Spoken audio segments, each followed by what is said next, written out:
Etter seieren i Melodi Grand Prix har karrieren til Alexander Rybak tatt fullstendig av. Og Alexander Rybak, velkommen hit. Takk skal du ha. Veldig koselig. Det er 3 uker siden du vant Melodi Grand Prix. Og mange vil nå ha en bit av det.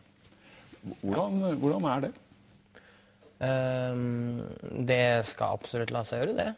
Ja, å få en bit av det. Ja. Og det er jo så et stort privilegium da, å få lov til å være gledesspreder. Fordi jeg har jo opplevd å være gledesdreper på ungdomsskolen og sånn. Der var jeg alltid sånn kjip mot folk.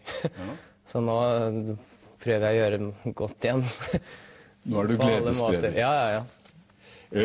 Hva gjør denne oppmerksomheten med deg som person, tror du? Heldigvis så har jeg jo opparbeidet denne oppmerksomheten i noen år. Og i løpet av de årene så har jeg virkelig bestemt meg hvordan person jeg er.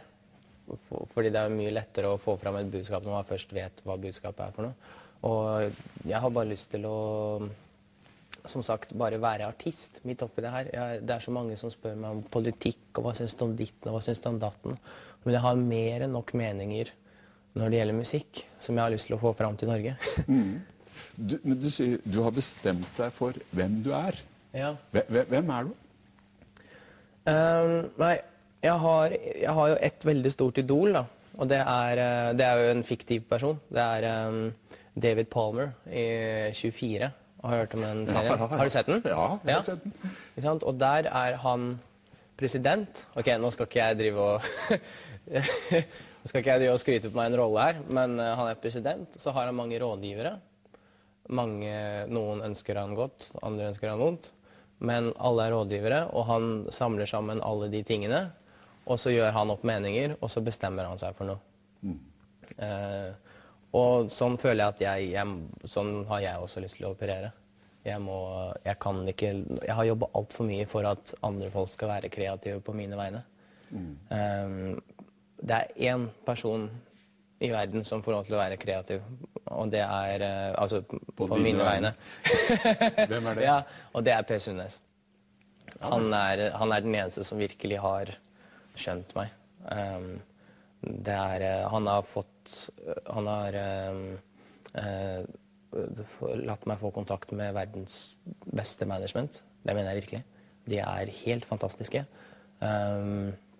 Og det er han som kom med ideen om hvordan Frikar skulle danse og sånn. Ellers så har jeg bare måttet krangle meg gjennom i denne bransjen her, fordi det er alt for mange folk som tenker tradisjon.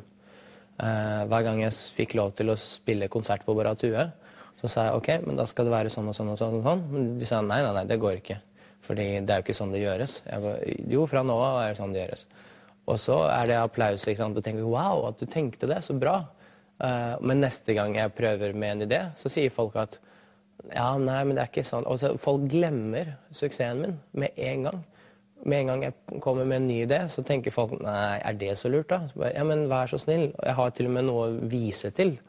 Nei, jeg tror ikke det. Kjempesjansen, ikke sant?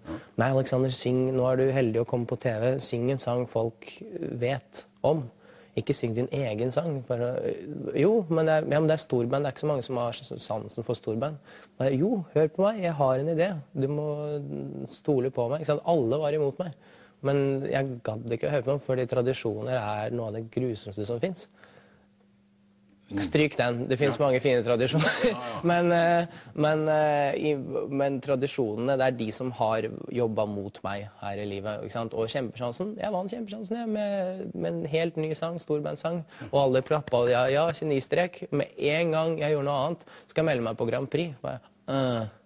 Nei, du er ikke Grand Prix-stjerne. Jo, vær så snill, tro meg. Jeg har en idé. Har en plan. Og sånn at du føler at du må slåss for ideen din. Ikke sant? Ok, Grand Prix. Ja, men gjør noe jazz da, det er det du er god på. Du er jo sånn jazzgutt. Nei, jeg tror ikke det er ikke det som passer best på Grand Prix. Jo, gjør det, Alexander. Nei. Ikke sant? Ok, ja, men da kan ikke du komme gråtende tilbake til oss etterpå. Men jeg trenger ikke å komme gråtende tilbake, jeg har vunnet Grand Prix. Ja, og du vant det internasjonale Grand Prix. Og nå det igjen, ikke sant? Og alle folk vil meg vel, men de stoler ikke på meg. Jeg 23 år, jeg jo en liten drittunge. Jeg har jo ingenting jeg skulle sagt. Ikke sant? Nå, sånn som på Rådhusplassen nå, det folk som kjempeflinke til å jobbe med det showet, som har allerede lagt en hel plan for meg. Ikke sant? Men jeg skulle ønske at de hadde spurt meg først. Hva din idé? Hva vil du gjøre? Jeg ville gjøre noe helt annet enn den der nye singelen min, fordi det passer jo ikke i Rådhusplassen. Der vil folk ha liv. Så jeg foreslår jo gåte, ikke sant? Det min største barndomsdrøm, å spille springleik av gåte på Rådhusplassen. Og da spør de igjen, hvorfor det? Så nå må jeg prøve å bevise dem det, ikke sant? Og folk... Altså jeg sikker på at helt til jeg blir 60 år og regnes offisielt som en mann som har levd livet, da kan kanskje folk begynne å stole på meg uten at jeg må hele tiden bevise. Men tror du ikke at folk stoler på deg nå? Du har vunnet Nei, jeg må Grand Prix. krangle meg gjennom hele tiden. Fortsatt? Ja, det det som så at folk så tradisjonelle og bundet av det liksom når jeg skal spille Bergrosa på en sånn pressekonferanse, så rett etter at folk klappet og bare, ja, så bra at du med på pressekonferansen, ta Fairytale, nei, ta Bergrosa. Ikke sant? Hvorfor det? Hvorfor det sånn, ja, men vær så snill, kan ikke dere stole på meg? Jeg skjønner. Vi skal fortsette med dette her, men først skal vi se noen glimt fra ditt musikalske liv. Takk.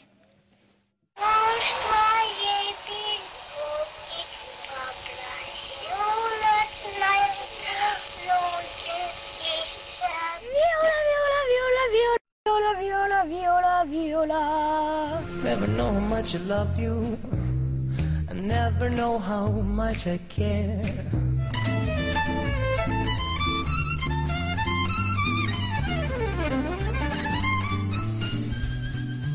Tell me when I am losing my mind. Somewhere beyond the sea.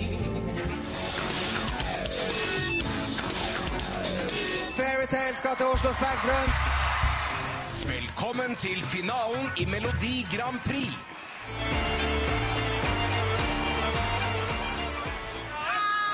Jeg gleder meg så sinnssykt til å reise til Moskva nå. Fy flate, altså.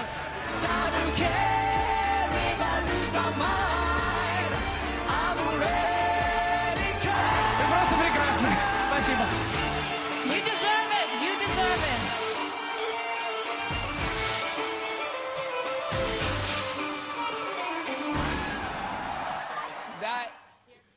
Wow. Ja, liker du oppmerksomheten? Mye oppmerksomhet? Jeg liker oppmerksomhet hvis det oppmerksomhet for noe godt jeg har gjort.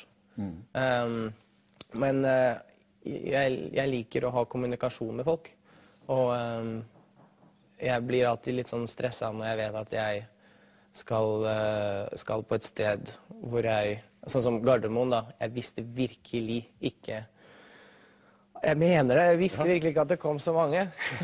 Jeg håpet at det kom akkurat passe mange til at jeg kunne hilse på hver eneste. Jeg elsker å hilse på hver eneste. Fordi det er noe med at når folk kjører et sted for å hilse på meg, så må de jo få lov til å gjøre det. Men jeg skjønte jo at det var, da jeg var på Gardermoen, da skjønte jeg, det første jeg tenkte var, ok, hvor mange barn kommer til å bli skadet i dag? Jeg var virkelig livredd. Og det faktisk noen som mamma får jo mailer, og det mamma som må ta på alle de mailene fra mødrene som har barn som fikk albu i ansiktet og sånn. Ikke av meg, men av folk som, det var så mye press, så nå skriver jeg jo autografer i hui og hast til alle som ble skuffet da, på Gardermoen. Men jeg skriver jo strengt tatt autografer til alle som skriver brev til meg. Det noe, ja, men jeg må nyte. Ja, men tenk deg det da.